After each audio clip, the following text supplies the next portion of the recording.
أشهد أن لا إله إلا الله وحده لا شريك له وأشهد أن محمدا عبده ورسوله أما بعد فأعوذ بالله من الشيطان الرجيم بسم الله الرحمن الرحيم الحمد لله رب العالمين الرحمن الرحيم مالك يوم الدين إياك نعبد وإياك نستعين اهدنا الصراط المستقيم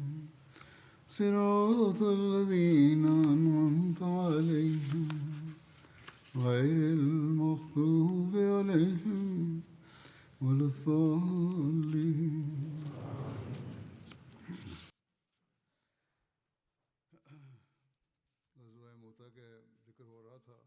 bismillahir rahmanir rahim. Hudur sọ wípé ọ̀rọ̀ nípa ogun Mọ́tà ni ó ń lọ lọ́wọ́. Àlékún ẹ̀là lórí ẹ̀ tẹ̀síwájú báyìí wípé nígbà tí òjíṣẹ́ ńlá sallallahu alayhi wa sallam dágbére fún Hazrat Abdullah bin Rawaha tán, Hazrat Abdullah wa tọrọ wípé ìrẹ òjíṣẹ́ Ọlọ́run ọba sallallahu alayhi wa sallam, ẹ bá gbà mí níyànjú kan eléyìí tí màá máa rí gẹ́gẹ́ bí àṣẹ tí màá máa rántí látọ̀dọ̀ yín.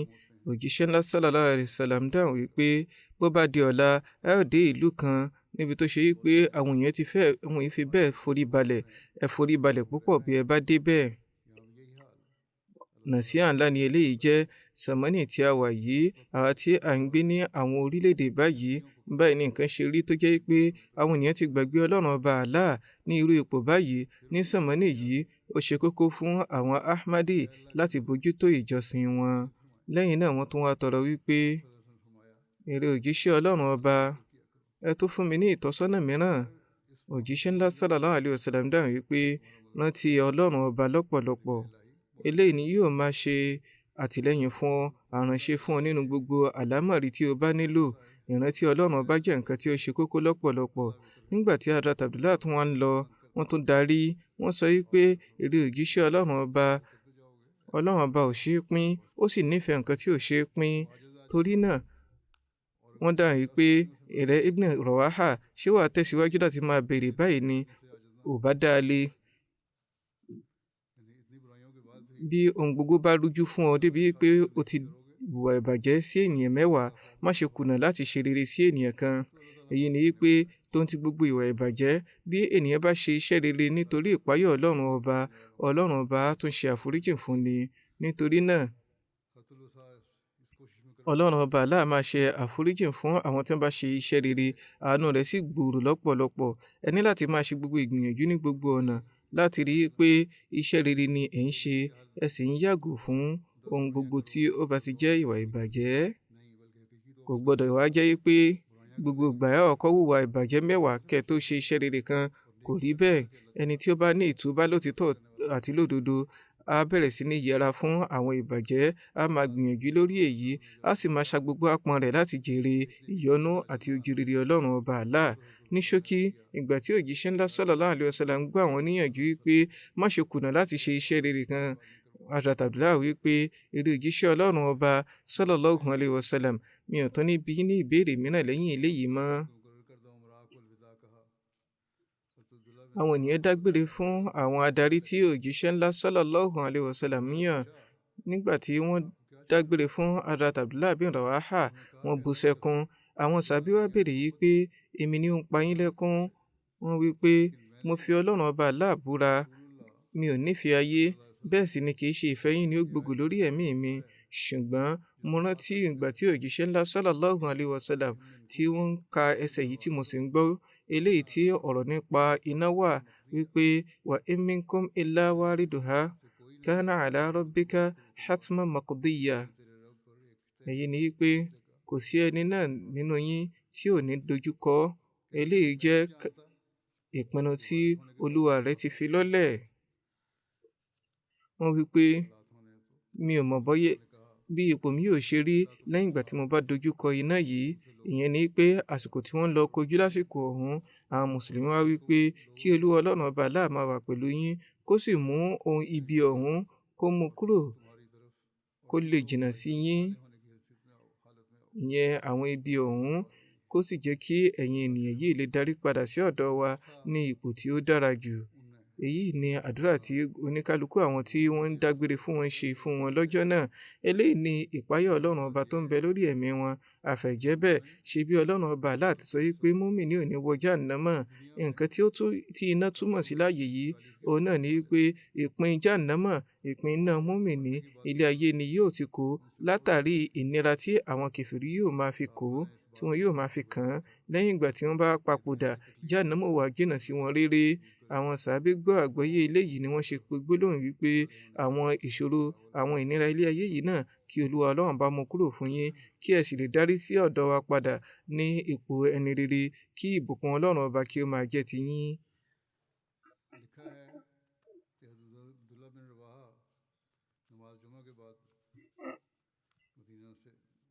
Àkọsílẹ̀ kọ́ yìí pé Hazrat Abdullah bin Rawaha darí wọ́n kúrò ní Medina lẹ́yìn ìgbà tí wọ́n kí ìrun Jímọ̀ tán. Ẹ̀gbà wà látọ̀dọ̀ Ibn Abbas wípé òjíṣẹ́ ńlá sallallahu alaihi wasallam rán àwọn sàábé lọ sí ojú ọ̀wẹ̀ kan ní Mọ́tà. Nínú wọn ni Hazrat Abdullah bin Rawaha náà wà. Ọjọ́ Jímọ̀ ni ọjọ́ náà jẹ́ tí àwọn tí wọ́n kópa nínú rẹ̀ sì ti ṣíra lọ. Abdullah bin Rawaha wá sọ wípé òun ó ní ìdènà pẹnu láti lè bá kírun Jímọ̀ lẹ́yìn òjíṣẹ́ ńlá sallallahu alaihi wasallam. Lẹ́yìn náà òun ó sáré lọ bá wọn. Nígbà tí wọ́n wá ń kírun Jímọ̀ lọ́wọ́ pẹ̀lú òjíṣẹ́ ńlá sallallahu alaihi wasallam, òjíṣẹ́ ńlá sallallahu alaihi wasallam rí wọ́n wá sọ wípé èmi ló dá ọ dúró láti darapọ̀ pẹ̀lú àwọn ẹmẹ̀wà rẹ. Wọ́n jẹ́ ọ wípé ohun kan tí mo fẹ́ náà ní láti wà pẹ̀lú yín nínú ìrun Jímọ̀ kó tó di pé màá lọ darapọ̀ mọ́ wọn. Òjíṣẹ́ ńlá sallallahu alaihi wasallam sọ wípé kódà bí o bá ná ohun gbogbo tó ń bẹ lórí ilẹ̀ pátápátá, o ò ní rí ìbùkún tí ó ṣe ọgbà àwọn tí wọ́n ti lọ fún ìrìn àjò yìí, tí wọ́n ti lọ fọ́wẹ̀ náà. Èyí ni wípé ìgbà tí mo ti pàṣẹ yí pé kí ẹ tẹ̀síwájú kẹ́ máa lọ, ìwọ̀ ni ó jẹ́ fún yín. Kì í ṣe pé ẹ̀ṣẹ̀ máa wù yí pé ẹ kọ́kọ́ fẹ́ dúró kí ìrun náà, ẹ ní láti tẹ̀síwájú ni. A rí ọ̀rọ̀ nípa bí Hazrat Khalid bin Walid ṣe kọ́kọ́ kópa nínú ogun àkọ́kọ́ wọn pẹ̀lú àwọn mùsùlùmí. Akíkanjú ajagun Hazrat Khalid bin Walid jẹ́ adarí ogun nínú ìtàn wa. Nígbà tí òjíṣẹ́ ńlá sallallahu alaihi wasallam kó àwọn ọmọ ogun yìí jọ, ó jẹ́ àsìkò bí oṣù mẹ́ta tí Hazrat Khalid ṣẹ̀ṣẹ̀ wọ inú Islam. Nígbà tí àwọn mùsùlùmí tí wọ́n rìn síwájú díẹ̀ ní ìta Medina, wọ́n gba ìró, àwọn ọ̀tá gba ìró, àwọn náà sì bẹ̀rẹ̀ sí ní gbáradì. Ó fi hàn yí pé àwọn alágàbàgebè Medina àti àwọn Yahudi ti fún wọn lóyìnró, wọ́n ti ta wọ́n lólobó bí àwọn mùsùlùmí ṣe ń kóra jọ láti lọ bá wọn ní ilẹ̀ Syria, kó lè bàjẹ́ pé àwọn kìrìsìtẹ́nì ọ̀hún tí wọ́n fẹ́ ṣe àkọlù, tí wọ́n gbáradì fákọlù, kí wọ́n ṣètò ìdáàbòbò ara wọn. Sharabil bin Amr ni ó jẹ́ gómìnà ọwọ́lẹ̀ ibẹ̀ lábẹ́ àwọn ìjọba Róòmù. Ó ti gba ìró bí àwọn ọmọ ogun mùsùlùmí ṣe ń bọ̀. Ó sì tètè fi ìró náà ṣẹ́ sí àwọn Róòmù wípé àwọn mùsùlùmí ti ń bọ̀ wá sí ilẹ̀ Syria báyìí. Ó tó bẹ̀rẹ̀ sí ní kó àwọn ọmọ ogun jọ láàrin àwọn tí wọ́n jẹ́ ará ilẹ̀ Lárúbáwá tí wọ́n wà lábẹ́ ìjọba wọn.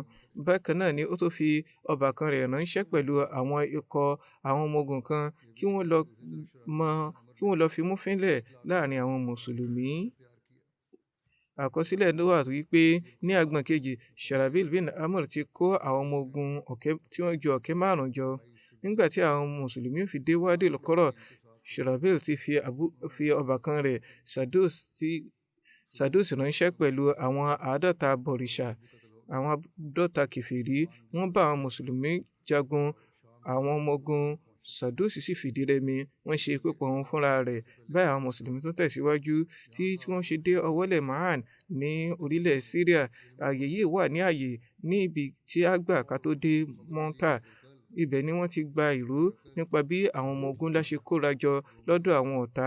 Wọ́n sì ti gba ìró pé Herakl fúnra rẹ̀ ti wá sí ọwọ́ ilẹ̀ Moab ní agbègbè Balqa pẹ̀lú àwọn ọ̀kẹ́ 5 ọmọ ogun, bẹ́ẹ̀ sì ni àwọn ọ̀kẹ́ 5 Lárúbáwá mìíràn tún ti darapọ̀ mọ́ wọn. Allama Zarqani sọ wípé ó ṣeéṣe kí àwọn ọ̀kẹ́ 5 yìí kí ó jẹ́ àwọn tí Sharabil ti kó jọ tẹ́lẹ̀. Àwọn mùsùlùmí lo ọjọ́ méjì ní Ma'an. Wọ́n bẹ̀rẹ̀ sí ní ronú léraléra lórí àlámọ̀rí yìí. Ó ń bẹ́nu wọn tí wọ́n sọ wípé ẹ jẹ́ kí a kọ ránṣẹ́ sí òjíṣẹ́ ńlá sallallahu alayhi wa sallam ká fún wọn ní gbogbo ìró yìí, kí wọ́n fi àwọn ọmọ ogun mìíràn ránṣẹ́ láti kí wọn lẹ́yìn, àbí kí wọ́n fi àṣẹ mìíràn lọ́lẹ̀ eléyìí tí a ò lè tẹ̀lé. Hazrat Abdullah bin Rawaha ni ó fún wọn ní kóríyá láti tẹ̀síwájú. Wọ́n wí pé ẹ̀yin ará mi ọ̀wọ́n, mo fi Ọlọ́run ọba aláṣẹ rí, nǹkan tí ó fẹ́ ṣe yín ní kòbákùngbé báyìí ni nǹkan tí ẹ torí rẹ̀ jáde ní ìṣáájú. Ṣé bẹ́yìn lẹ̀ ń fẹ́ láti fi kú ṣẹ̀rí? Àìbá àwọn ènìyàn jagun nítorí òǹkà wa àbí agbára tí a ní. Jihad wa kì í ṣe látàrí òǹkà àbí agbára tí a ní. Dípò eléyìí, nítorí ẹ̀sìn òdodo ni a ṣe ń bá wọn jà, ẹ̀sìn òdodo tí Ọlọ́run ọba ti fi ṣe ìbùkún fún wa. Torí náà ẹ tẹ̀síwájú, ẹ ó jèrè kan nínú àwọn ire méjì, yálà kí ẹ borí àbí kí ẹ fi kú ṣẹ̀rí. Kò sì sí èyí tí ó burú tí ò dá nínú àlámọ̀rí méjèèjì. Àwọn sàábé sọ wípé a fi Ọlọ́run ọba búra, òdodo ni Ibn Rawaha wí. Báyìí àwọn sàábé tẹ̀síwájú. Nígbà tí wọ́n fi dé Tukhum Balqa, wọ́n kó àwọn ọmọ ogun Herakl tí wọ́n jẹ́ àwọn ikọ̀ Lárúbáwá àti àwọn ilẹ̀ Róòmù. Balqa yìí wà nínú àwọn àkójọ ilẹ̀ ní ilẹ̀ tí a mọ̀ sí Masharif. Àwọn ọ̀tá tún mọ́ wọn tán. Báyìí àwọn mùsùlùmí bọ́ sí agbọn ibẹ̀ Mọ́tà. Ibẹ̀ ni ogun yìí ti wáyé tí wọ́n ti fìjà pẹ́ta láàrin òdodo àti irọ́. Àwọn mùsùlùmí náà gbáradì láti kojú àwọn abọ̀rìṣà. Hazrat Abu Hurairah kópa nínú ogun yìí. Wọ́n ní ẹ̀là wípé nígbà tí àwọn ọ̀tá súnmọ́ wa, a ò rí òǹkà ọmọ ogun ńlá tó tó báyìí àti èròjà ogun, ẹṣin, sẹ́dà, sányán àti wúrà tí ó tó báyìí, a ò rí rí. Ó débi pé ojú mi bẹ̀rẹ̀ sí ní kọ mọ̀nàmọ́ná. Hazrat Sabit bin Arkam wá sọ fún mi wípé Abu Hurairah, ǹjẹ́ ọmọ ogun ńlá ni òun wò bí? Wọ́n béèrè báyìí. Mo dáhùn pé bẹ́ẹ̀ ni. Wọ́n wí pé o ò kópa nínú ogun Badr pẹ̀lú wa ni. A borí nítorí òǹkà wa. Ibn Ishaq ní àkọsílẹ̀ yìí pé nígbà tí àwọn ọmọ ogun mùsùlùmí gbáradì fún àwọn abọ̀rìṣà yìí, wọ́n yan àwọn aṣáájú ogun lápá ọ̀tún àti lápá òsì. Nípa ìfikúṣẹ̀rí Hazrat Zaid, àkọsílẹ̀ wà yìí pé ogun bẹ́ sílẹ̀, wọ́n sì jagun kíkankíkan. Hazrat Zaid bin Harisa bọ́ síwájú pẹ̀lú akínkanjú. Wọ́n di àsíá òjíṣẹ́ ńlá sallallahu alayhi wa sallam mú tí wọ́n fi fikúṣẹ̀rí látàrí ọkọ̀ àwọn ọ̀tá. Lẹ́yìn náà, Hazrat Jafar wá gba àsíá Islam mú, wọ́n sì jà ní ojú ọ̀nà Islam. Nígbà tí ó di pé wọ́n ní ìdènà, wọ́n bọ́ sílẹ̀ lórí ẹṣin wọn tí ṣe Shakra, wọ́n gé ní itan. Báyìí wọ́n bẹ̀rẹ̀ sí ní jà kíkankíkan tí wọ́n fi fikú ṣẹ̀rí. Hazrat Jafar ni mùsùlùmí àkọ́kọ́ tí ó gé ẹsẹ̀ ẹṣin rẹ̀ ní ojú ọ̀nà Ọlọ́run ọba Allah.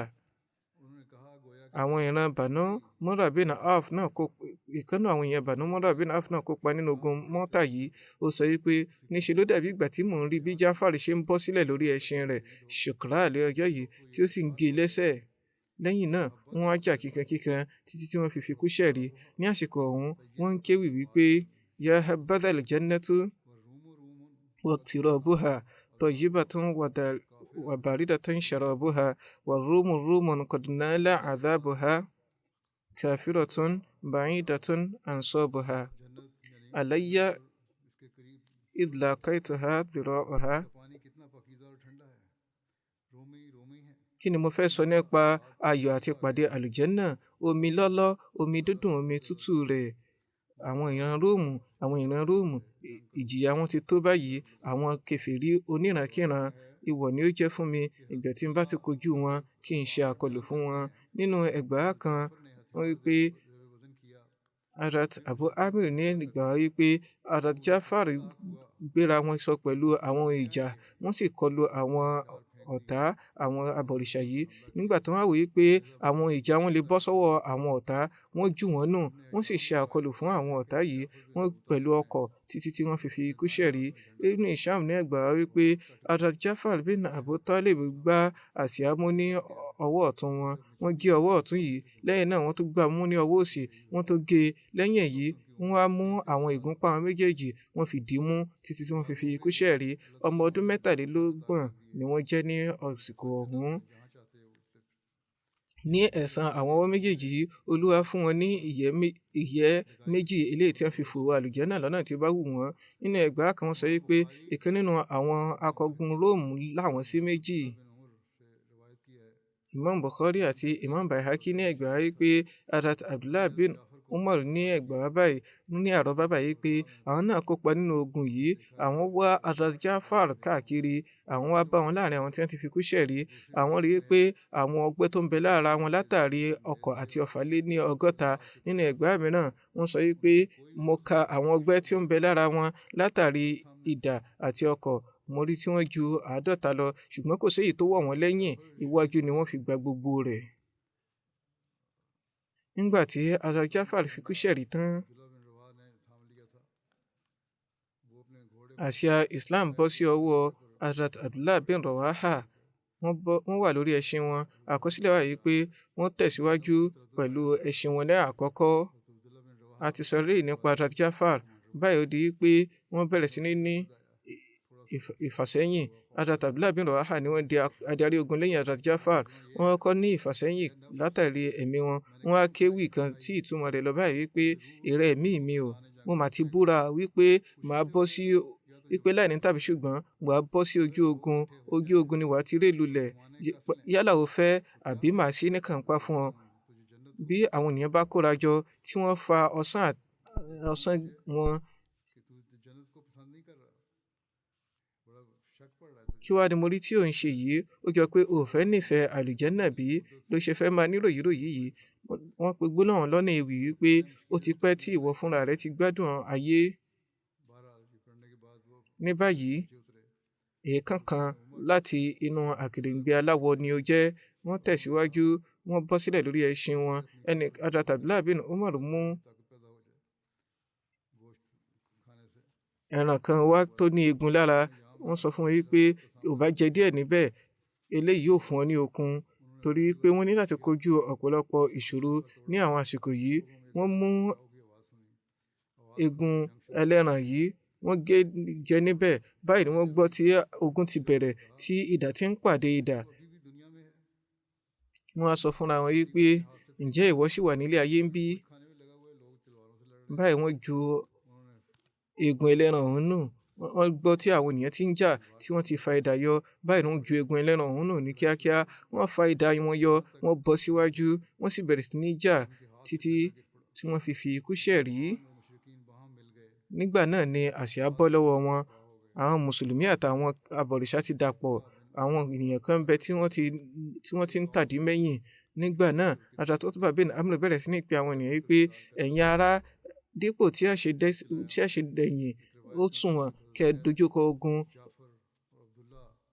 Nínú ẹgbàá kan Hazrat Zaid àti Jafar àti Abdullah radiyallahu ta'ala anhum inú sàárè kan náà ni wọ́n sin gbogbo wọn sí.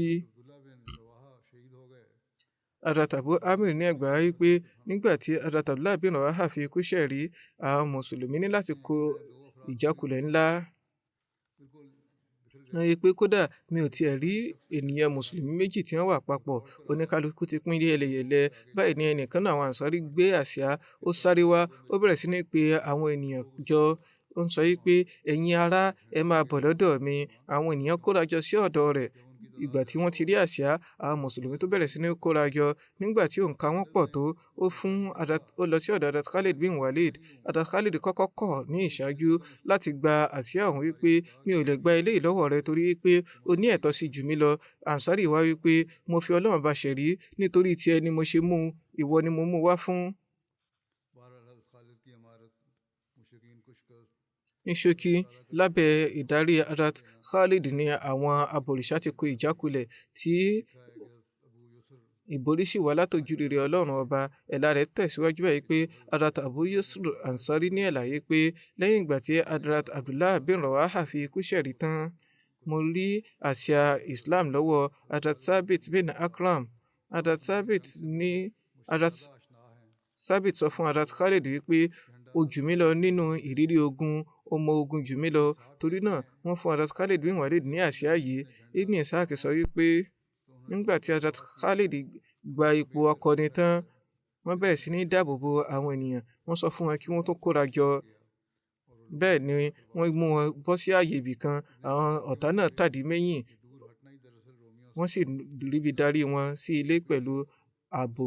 Wọ́n sọ wípé eléyìí kìí ṣe pé wọ́n sá, ṣùgbọ́n wọ́n wá ọ̀nà kan láti dáàbò bo àwọn mùsùlùmí ni, torí pé ẹgbẹ́ kan mùsùlùmí ti darapọ̀ mọ́ àwọn ará Róòmù. Èyí ni pé wọ́n ti wọnú ara wọn tán, tó sì jẹ́ pé gbogbo òǹkà àwọn mùsùlùmí jẹ́ 3,000. Nítorí náà ni ó ṣe jẹ́ ìborí lọ́nà báyìí. Wọ́n ti lọ kiri ká àwọn mùsùlùmí, tí ó sì ṣeé ṣe kí àwọn mùsùlùmí kí wọ́n ṣe ikú pa gbogbo wọn lọ́jọ́ yìí.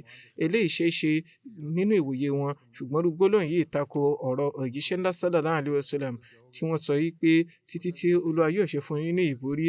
Èyí ni wípé ẹ ó rí ààbò ọ̀nà yòówù ni ìborí lè gbà wá.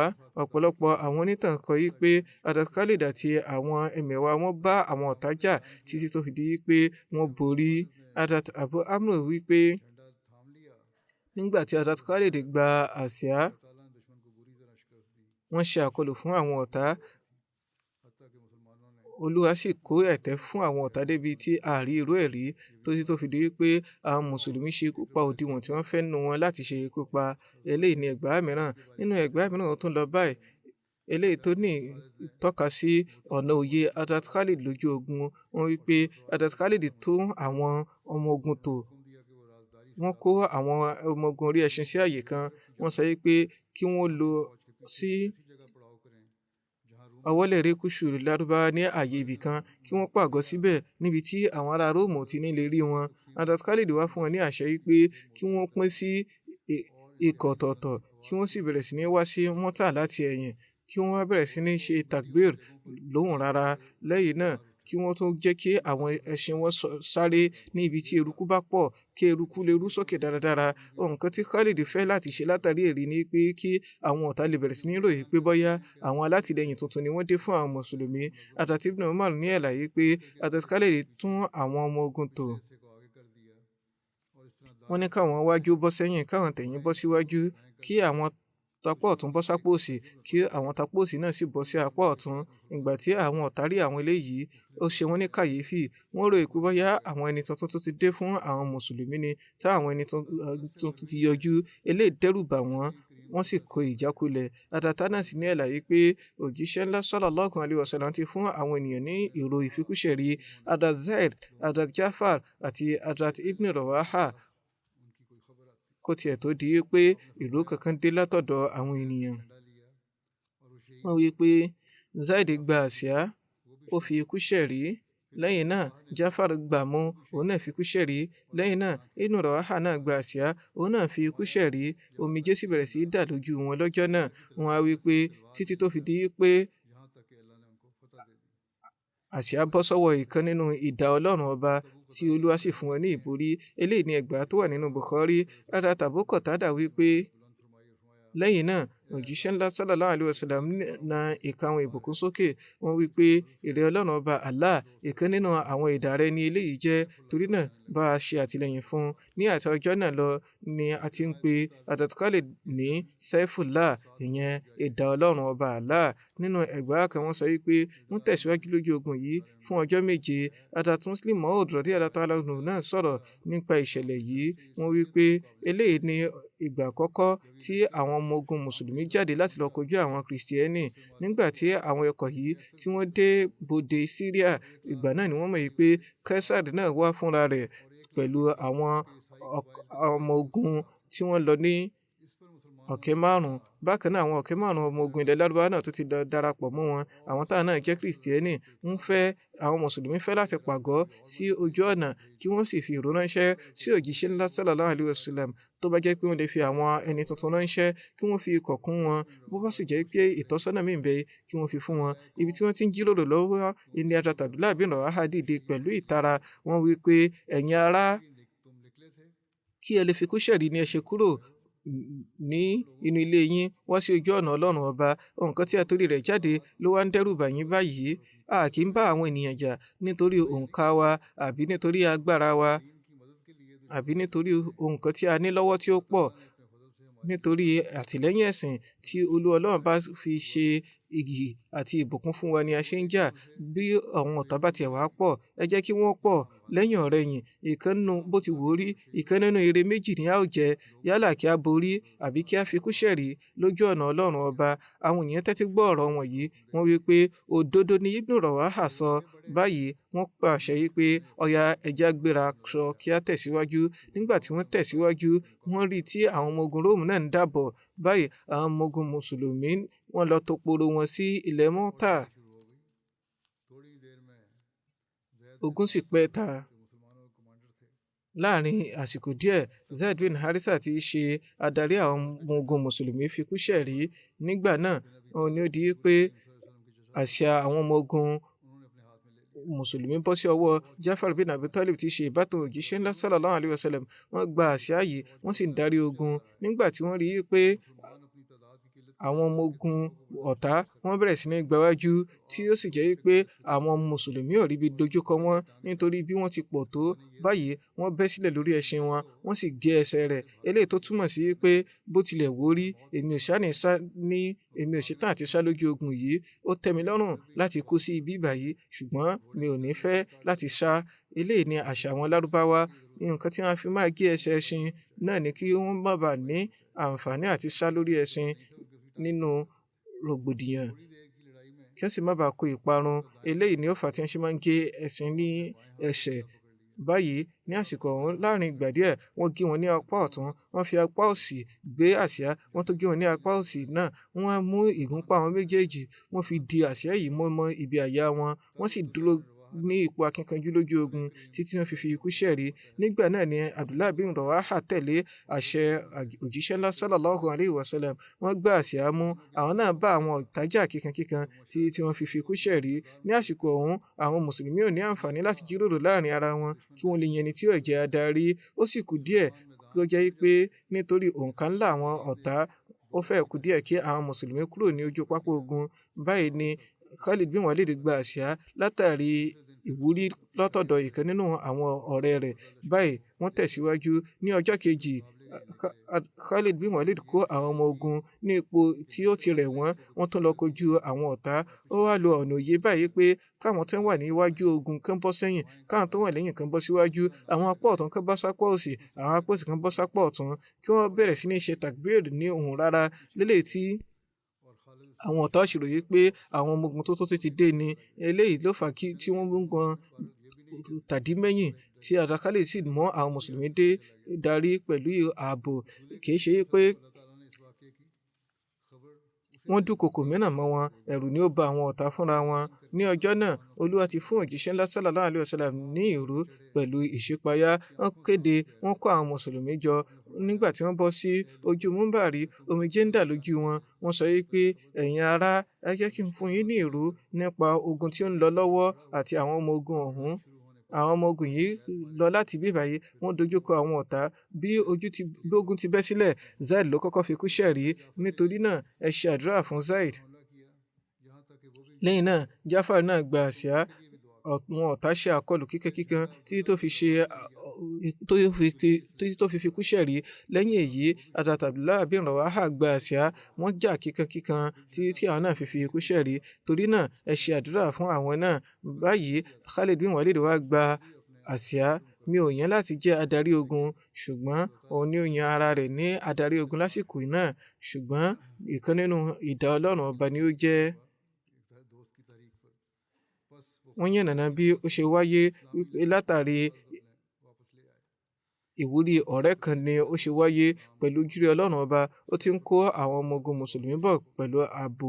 Látìgbà náà ni wọ́n ti mọ Khalid ní Saifullah láàrin àwọn mùsùlùmí, ìyẹn idà Ọlọ́run ọba. Nítorí pé ó pẹ́ kí Khalid tó wọ inú ìgbàgbọ́, àwọn sàábé kan máa fi hàn ṣe àwàdà. Ní àsìkò kan, ó ní irú ọ̀rọ̀ yìí wáyé nígbà tí wọ́n ní ìtàkùrọ̀sọ pẹ̀lú Hazrat Abdurrahman bin Auf. Wọ́n wá kó ọ̀rọ̀ yìí, wọ́n fi ẹ̀hónú hàn pa Khalid níwájú òjíṣẹ́ ńlá sallallahu alaihi wasallam. Òjíṣẹ́ ńlá sallallahu alaihi wasallam sọ wípé, ìrẹ́ Khalid, èéṣe tí ò ń fara ní ẹni tí ó ti farajì fún Islam láti ìgbà Badr? Ó bá ná àwọn wúrà tó ga bí òkè Uhud, ó ní rí ire rẹ̀ gbà. Khalid wá dáhùn pé, irú òjíṣẹ́ Ọlọ́run ọba, wọ́n ń fi mí ṣẹ̀fẹ̀ ni mo ṣe ń fún wọn ní ìdáhùn báyìí.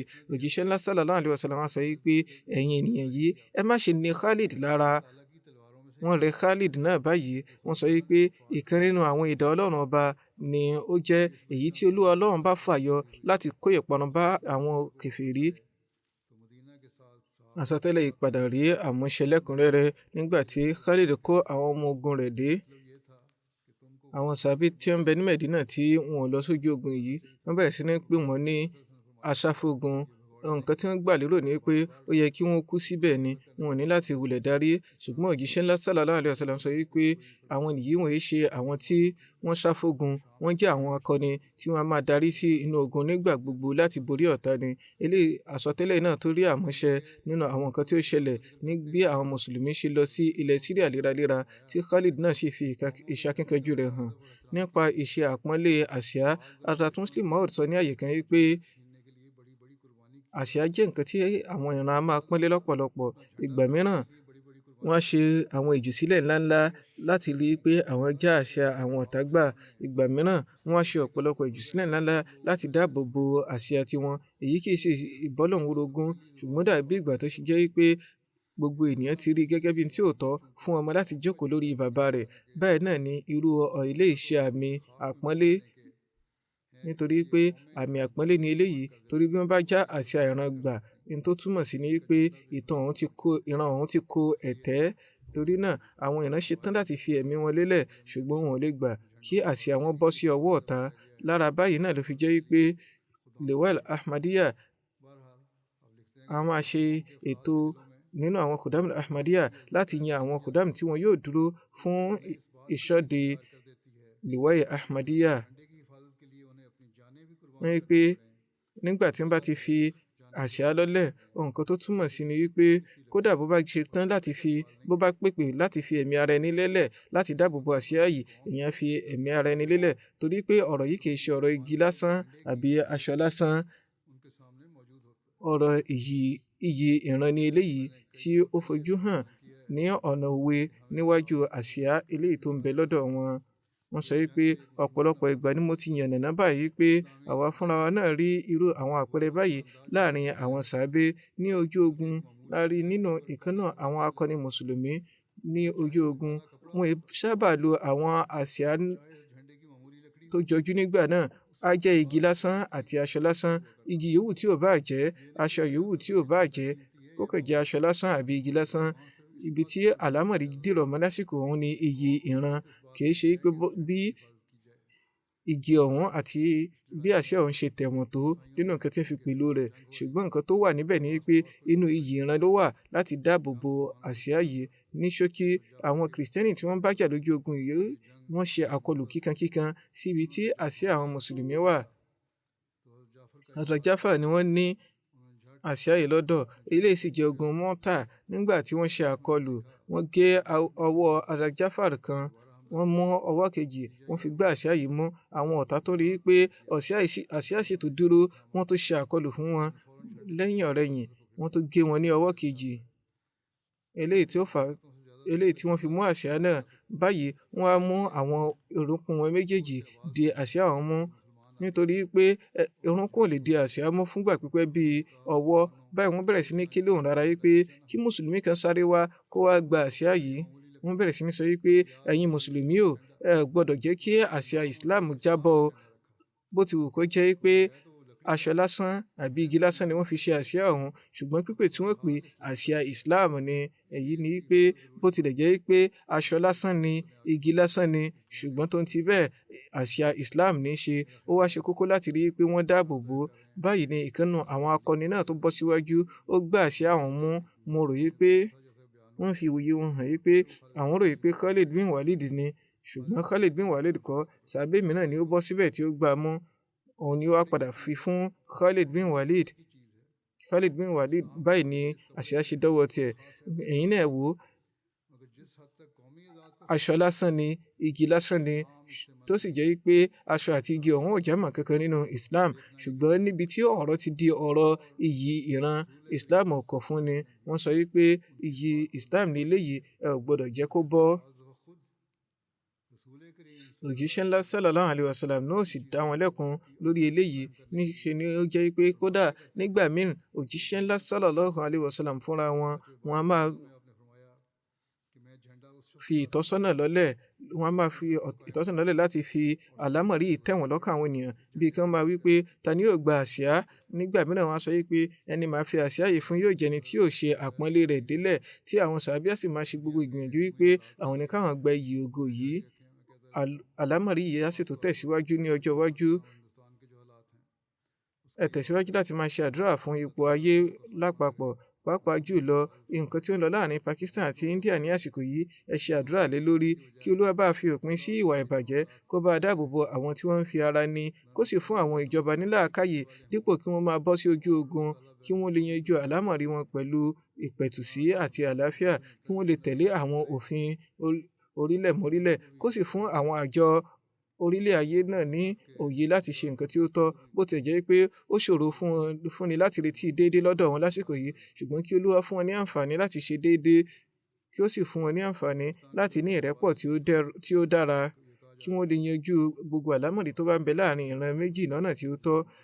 Ọ̀rọ̀ yìí ti dìde láti ọ̀dọ̀ ti Pakistan wípé eléyìí jẹ́ nǹkan tí oríṣiríṣi àwọn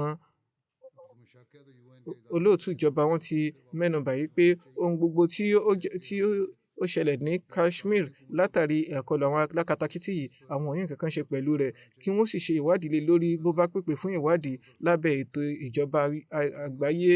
Eléyìí ló yẹ kí ó jẹ́ ìlànà tí ó tọ́.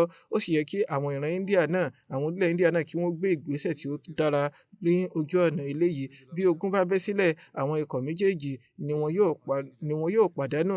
Kì í ṣe àwọn ọmọ ogun nìkan, kódà àwọn aráàlú, àwọn aboríkùlà náà wọ́n á kó ìparun lọ́nà tí ò tọ́. Eléyìí ni nǹkan tí ó ń ṣẹlẹ̀ gẹ́lẹ́ ní àsìkò yìí. Eléyìí ló fojú hàn káàkiri. Ní ṣókí, ẹ ṣe àdúrà fún àwọn tí wọ́n ń fara ní káàkiri orílẹ̀ ayé. Lójú òkèrè, ó hàn yí pé ọmọ aráyé ti dúró sí etí bèbè ìparun báyìí, kí Olúwa dóòlà wa lọ́wọ́ ìparun ọ̀hún. Ìgbà tí eléyìí yóò sì ṣeé ṣe náà ni ìgbà tí àwọn ènìyàn bá di ẹni tí wọ́n ń wólẹ̀ síwájú Ọlọ́run ọba, kí Olúwa fún wọn ní àǹfààní yìí, kó sì fún àwa náà ní àǹfààní láti ṣe àdúrà. Lẹ́yìn ìran Jímọ̀ báyìí, màá kí jànáza kan tí í ṣe ti ẹnìkan tí ó fi kú ṣẹ̀rí, Muhammad Asif Saib ọmọ Rafiq Ahmad Saib ará Buler ní ọwọ́lẹ̀ Kasur. Àwọn olódì Ahmadiyya ni wọ́n ta wọ́n níbọn ní ọjọ́ 24 oṣù kẹrin, Inna lillahi wa inna ilayhi raji'un. Nígbà tí wọ́n papòdà tí wọ́n fi kú ṣẹ̀rí, ọmọ ọdún 19 ni olóògbé jẹ́, ọmọ ọ̀jẹ̀ wẹ́wẹ́ ni ó sì jẹ́, gẹ́gẹ́ bí ó ti wà nínú ìjábọ̀. Nígbà tí ó fi di aago 11:15 ni Muhammad Asif lọ pẹ̀lú ará àdúgbò rẹ̀ kan tí í ṣe Asnan Ahmad Sahib lórí ọ̀kadà. Wọ́n lọ láti lọ ra àwọn ohun èlò kan ní àwọn ibùsọ̀ tó wà ní ìta ìletò wọn. Àwọn tí wọ́n wà ní ìletò ọ̀hún ti ṣèdè mọ́ wọn, torí ẹ̀ ló fà á tó jẹ́ pé wọ́n ní láti lọ sí ìta ní ààyè ibòmíràn láti lọ ra ọjà. Nígbà tí wọ́n fi rin ìrìn àjò bíi 100 mítà, àwọn tí wọ́n ti gẹ̀gùn tó ń dúró dè wọ́n, wọ́n ta wọ́n níbọn. Ọ̀tá wọ Muhammad Asif Saib ní ibi èjìká láti ibi ọwọ́ ẹ̀yìn ilé ìwọlé tààrà, tí ọ̀tá sì wọ ẹsẹ̀ òsì Asnan Ahmad tí í ṣe khadim kejì. Àwọn tí wọ́n ṣe àkọlù tẹ̀síwájú láti máa tàbọn kí wọ́n lè dúnkòokò mọ́ ará yòókù. Tó ń ti gbogbo ọgbẹ́ yìí, àwọn kòdámù méjèèjì yìí wọ́n ṣakínkanjú, wọ́n tẹ̀síwájú, wọ́n ríbi bọ́ lórí ọ̀kadà wọn. Lẹ́yìn ìgbà tí wọ́n rìn fúngbà díẹ̀ ni wọ́n tó wó. wọ́n tówó lórí ọ̀kadà yìí. Àwọn ọlọ́pàá débẹ̀ láti ṣe ìwádìí. Ó bọ́ sí àsìkò ìgbà tí àwọn alákọ̀ọ́lù yìí sì ń ta ìbọn lọ́wọ́. Eléyìí kò jẹ́ kí wọ́n ní àǹfààní láti kó wọn lọ sí ilé ìwòsàn ní kíákíá. Nígbà tí àwọn ọlọ́pàá ó fi débẹ̀, wọ́n gbé Asif lọ sí ilé ìwòsàn, ṣùgbọ́n nígbà yóò fi di àsìkò ọ̀hún, látàrí ọ̀pọ̀lọpọ̀ ẹ̀jẹ̀ tí ó ti dà lára wọn, Muhammad Asif fi kú ṣẹ̀rí nígbà tí wọ́n fi dé ilé ìwòsàn. Inna lillahi wa inna ilayhi raji'un.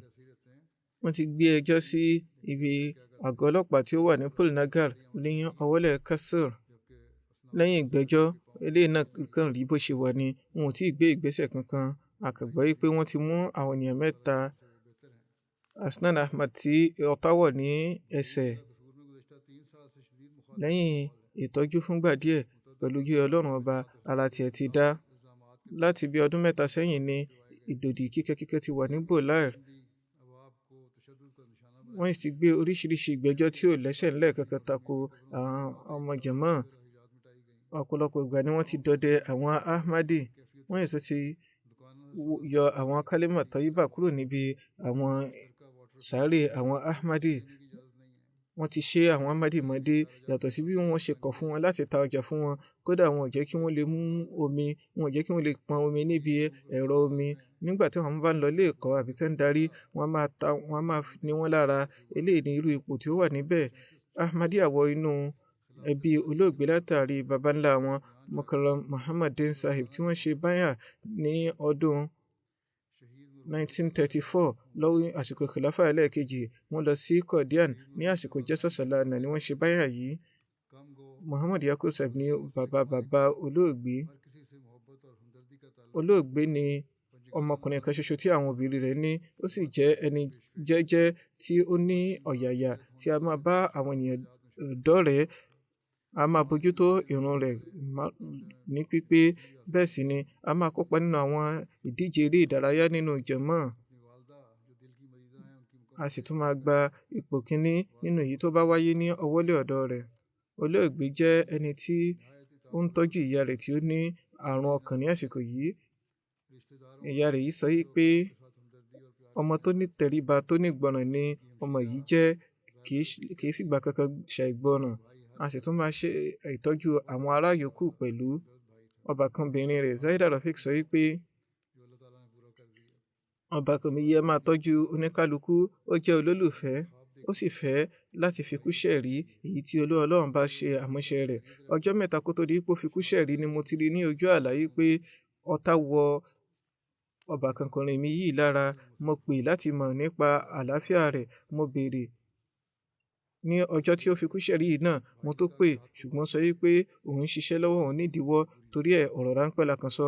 Ó sọ pé a ó sọ̀rọ̀ bó bá di alẹ́, ṣùgbọ́n a ò ní àǹfààní láti sọ̀rọ̀. Ọjọ́ náà ni ó fikú ṣẹ̀rí tó sì déwájú Ọlọ́run ọba Allah. Báyìí ọbàkanbìnrin rẹ̀ yìí tẹ̀síwájú láti máa sọ pé látàrí àlá tí mo ti ní lórí ọkùnrin yìí, òun ni ẹ̀rù tí ń bà mí. Wọ́n ń kọ àkọránṣẹ́ sí mi lọ́wọ́ láti tọrọ àdúrà ni. Ìgbà tí mo dé ibi gbólóhùn wípé mo ti rí ní àlá pé wọ́n ta wọ́n níbọn, ibẹ̀ náà ni mo ti gbọ́ ìró pé ó ti fikú ṣẹ̀rí. Olóògbé jẹ́ ẹni tí ó wà nínú àwọn ẹ̀kọ́ Majlis Amila Khuddam Ahmadiyya ní ọwọ́lẹ̀ Kasur. Òun ni Nazim Tariq Jadid. Ó sì tún ní àǹfààní láti jẹ́ Naib Khuddam Ahmadiyya ní ọwọ́lẹ̀ wọn. Ó sì tún jẹ́ Nazim Atfa. Yàtọ̀ sí àwọn òbí rẹ̀ méjèèjì, ó fi àwọn ọbàkanbìnrin rẹ̀ méjèèjì náà sílẹ̀ sáyé lọ. Nisar Ahmad Sahib tí í ṣe ààrẹ jàmá Bolair wípé olóògbé ní àwọn àkìjẹ́ rere tí ó pọ̀. Mo rí wọn gẹ́gẹ́ bí ẹni tí ó ní àpọ́nlé, tó ní ìfarajìn, tó sì ní ìfẹ́ ètò khilafa dọ́kàn. A máa bójútó ìrun àti ìjùsílẹ̀. A sì máa kópa ní waqar al-amal, khidmat al-khalq àti gbogbo ojúṣe yòówù tí a bá pèpè fún ní inú jàmá. A máa gbọ́ràn sí àwọn òbí rẹ̀, a sì máa tọ́jú wọn lọ́pọ̀lọpọ̀. Tariq Ahmad tí ó jẹ́ mu'allim kọ wípé olóògbé ní àwọn àkìjẹ́ rere tí ó dára. Wọn ò ní móhùnmáwòrán nínú ilé, ṣùgbọ́n a máa wo khutbah ní orí ọ̀rọ̀ ìléwọ́ rẹ̀ nígbà gbogbo, tàbí kí ó wá sí ọ̀dọ̀ mi ní ìdó àkóso jàmá á wá wo lọ́dọ̀ mi. Ìgbà yòówù tí mo bá sì pè wọ́n fún ojúṣe jàmá, wọ́n á wá lẹ́sẹ̀kẹsẹ̀. Wọ́n á máa bójútó gbogbo ojúṣe wọn pẹ̀lú ìfarajìn tí ó tọ́. A sì tún máa ní ìfarajìn tí ó dára fún àwọn àlejò jàmá, kí Olúwa Ọlọ́run bá ṣe àforíjì, àánú àti àgbéga fún, kó sì jẹ́ kí àwọn òbí rẹ̀ àtàwọn tó fi sílẹ̀ sáyé lọ, kí ó bá fún wọn ní sùúrù. Ìgboyà àwọn alákatakítí àti àwọn olódì jàmá tí ń gbòòrò sí ní Pakistan báyìí. Kí Ọlọ́run bá ṣe ètò ìgbámú wọn ní kíákíá.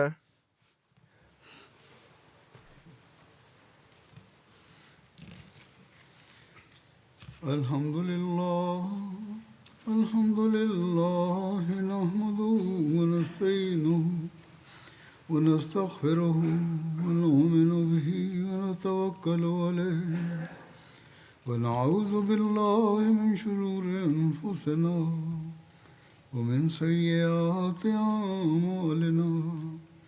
Man yahdihillahu fala mudilla lahu ومن يضلل فلا هادي له ونشهد أن لا إله إلا الله ونشهد أن محمدا عبده ورسوله. عباد الله رحمكم الله، إن الله يأمر بالعدل والإحسان وإيتاء ذي القربى وينهى عن الفحشاء والمنكر والبغي يعظكم لعلكم تذكرون. اذكروا الله يذكركم وادعوه يستجب لكم ولذكر الله أكبر.